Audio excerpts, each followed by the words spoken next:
back on. Hey, really sorry about that, everyone. We lost service or something out here, and it cut you off. But we're back again. We're in the watershed. You're with Johnson Creek Watershed Council, and we're here at the site of the council's biggest restoration project in probably 5-6 years.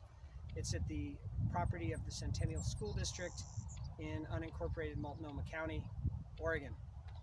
So we were just talking, when we cut out there, we were talking about this little offline pond that ended up being created. This was actually part of the design. It's a seasonal wetland. We hope to have amphibians recolonizing at some point. Let's keep walking here. If you look into the pond, you see an area with a lot of bare dirt. That's areas that we've done some planting in and we'll continue to do planting in. We want the vegetation to come in from the outside. Remember, as I was saying earlier, lowering the temperature in Mitchell Creek is a big part of what we're trying to do here. So we're going to continue to plant. It's going to take some years before the plants are going to get big enough so that they provide shade. But even now, it's so much better than it was last year. It's really wonderful to watch this. So let's walk to the other side of the pond and see what that looks like where we took out the other culvert. You know, it's interesting. We have another project that we've been doing here for 4 years, which is monitoring dragonfly populations. So we know what the dragonfly populations were before the project was done, and we did some last summer after the project was put in place. And what was really cool was during construction, that whole window, the dragonfly populations just crashed.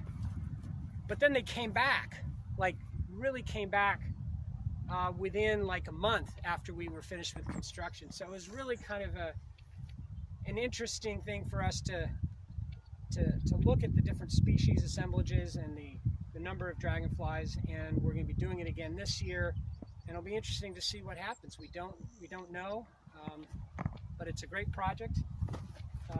You know, there are 5 species of migratory dragonflies that we have in this area, and where you see some of those dragonflies really tells you a lot about the quality of the wetland for habitat. So that's the reason why we've been monitoring this, and really look forward to seeing what happens. So let's come over here and look back at the pond. From this angle, we're getting toward the upper end. You can see the stream flowing.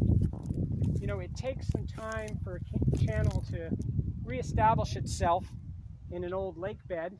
And in fact, this whole area, the reason why there's not as much vegetation is for a lot of time last summer and fall, it was still kind of a lake, and you know, that's not what we wanted long term.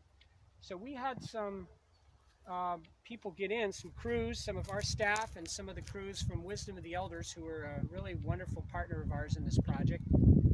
Their crews came out and did a lot of the invasive species removal. They got out and carved a little channel, and that drew down the volume or the area of this little lake. We're probably going to have to do that again because, right, the purpose is to reduce temperature. So we don't want as much of a lake. We want, you know, more of a stream.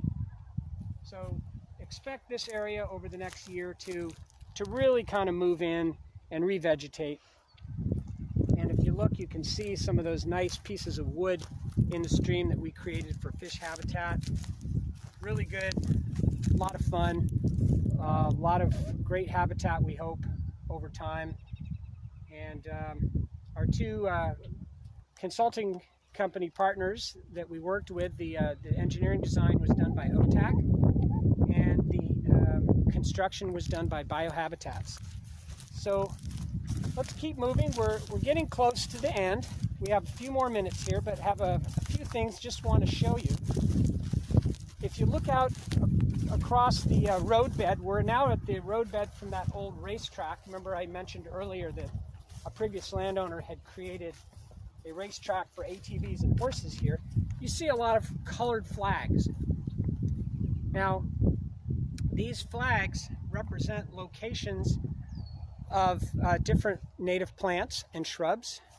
trees, and they were put in March of this year during our 22nd annual watershed-wide event. Maybe some of you listening have participated in one of our watershed-wide events.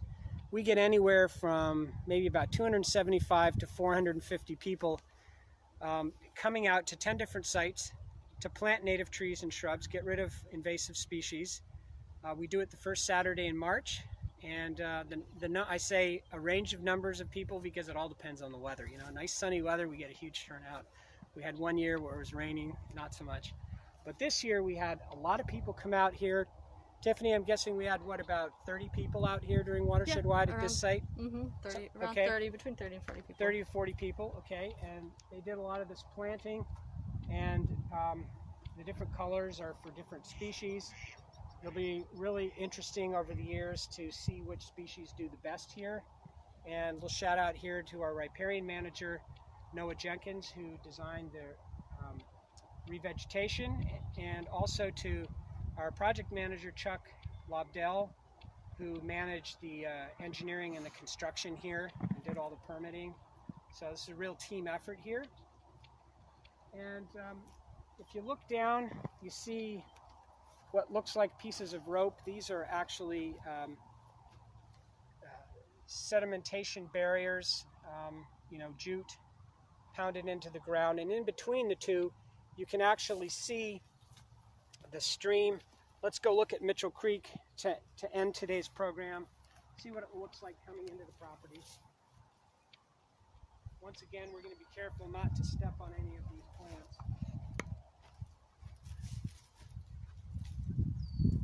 But it's really, really wonderful as we just stand here for a second and listen to the stream flowing through the rocks that were put in. We can see this ecosystem has really been healing quite a bit over the last year. It's gone through some changes, but it's so much more healthy. A real wonderful thing to see when you see an area that's been really heavily impacted. And we had the opportunity, and we were privileged to be able to do the restoration here. And I want to thank you all for joining us today at this edition of Where in the Watershed. There are going to be more of these events coming up in the future, so please stay tuned. So big thank you to all of us, Johnson Creek Watersheds Council, and to everybody. Please be safe and live well. Thank you. Thanks.